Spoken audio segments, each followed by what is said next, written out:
Your mother and me would like for you to cozy up to the Finkelstein boy. Good hello, you stinky foul-breath visitor here in hell. This piece is entitled, Stop Calling This Life Hell. It was written by and copyrighted 2025 Alexander T. Newport. You can find and buy his provocative and amusing books at Amazon and be well ahead of the curve, motherfuckers. You can love the living philosopher before he is dead. Imagine that. Is it at all possible? All righty then, let us begin. Counting down. 3, 2, 1. Listen, people don't like you talking about this place as if it is an actual hell sphere. Nor do they appreciate you referring to this life as a prison sentence nightmare. It may very well have hellish aspects about it, but to call it hell sounds damning and punitive. You need to cease and desist immediately. Okay, asshole?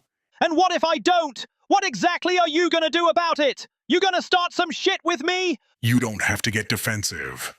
But to what purpose does it serve anyone any good to talk and behave as though this life is an actual hell? That scares people. If they are in hell, then it must be a punishment handed down by someone, and the only someone they assume could or would do such a thing would be God, the creator of everyone and everything, and that's just too goddamn unacceptable to believe. As well, it should be. Both the idea of a god and this life as a punishment should be disbelieved. Instead, consider this hell as a service to heaven.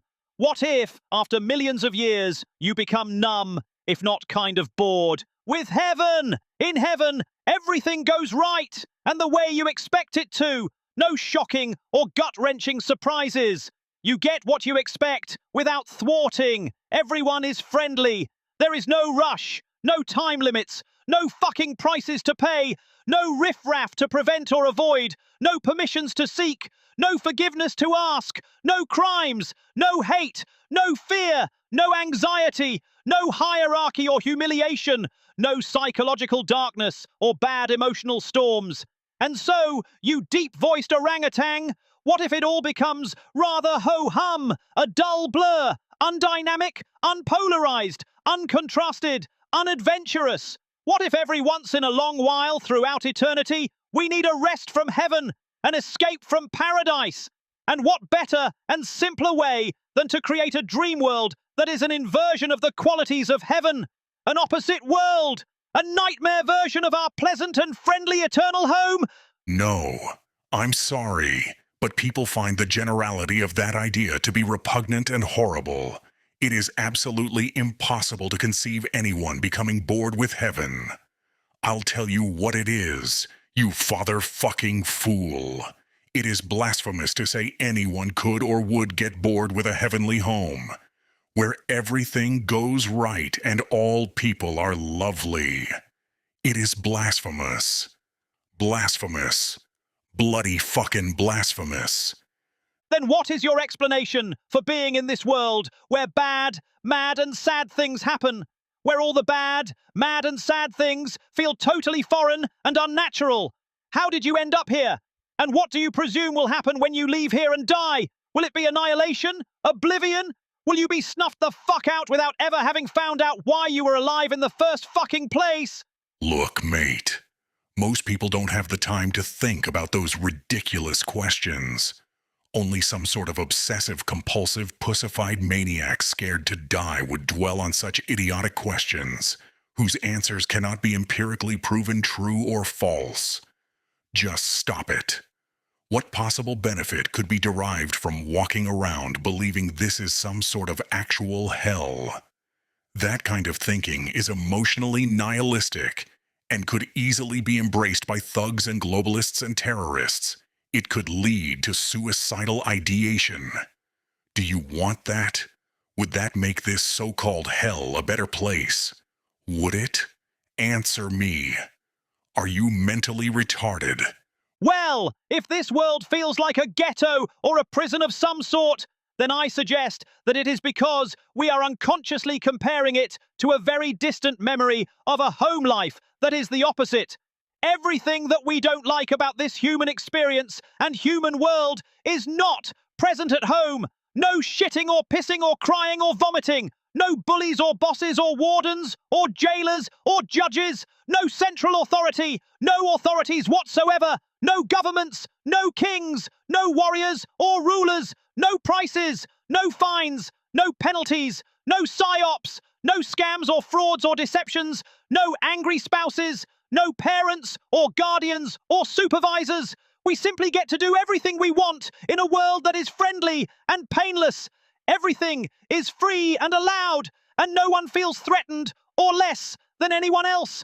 And so we must ask ourselves, why would I leave such a world for its polar opposite, for its absurd inversion, for a world like this shithole we're in?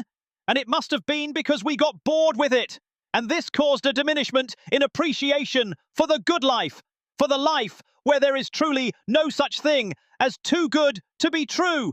And therefore, we chose a hellish existence in order to create a mighty hunger and appreciation for our heavenly home where things are always right and good. What better way to appreciate a posh and royal life than to get inexplicably lost in a filthy fucking ghetto of pain and worry and disappointment and death and grief? Oh my good God, what a load of long-winded balderdash. Look, mate, no one thinks like you. What a bewildered freak you are.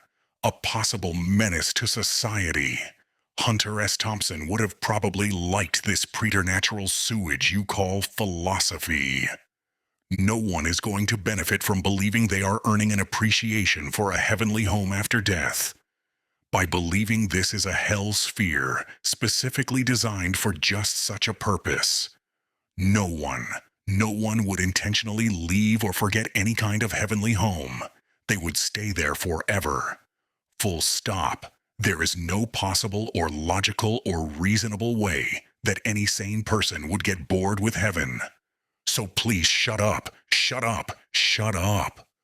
But what if, as soon as they figured out there was a way to experience a dream world, an illusory, temporary reality that is an inversion of their heavenly, eternal home?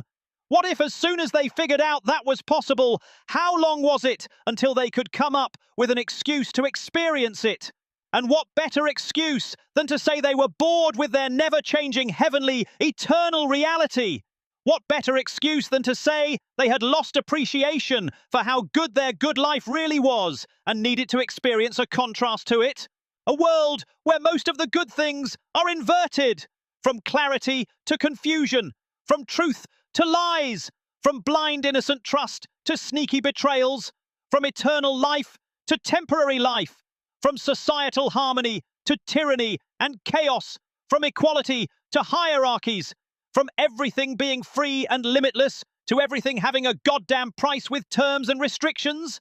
And here we are, in the very thick of it. You, me, your friends and family and co-workers.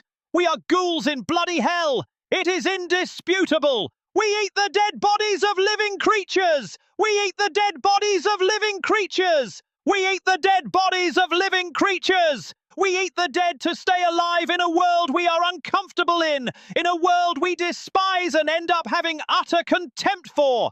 This all feels very strange and foreign and thoroughly unnatural. I refuse to believe this is the only life I have ever lived. I refuse to believe death leads to annihilation. The love in a puppy dog's eyes and the hum of a pussycat's purr assures me that a heavenly, familiar home surely awaits me after death. This hell has not been in vain. It has been our obedient servant. Hip, hip, hooray! Hip, hip, hooray! Hip, hip, hooray! Motherfuckers!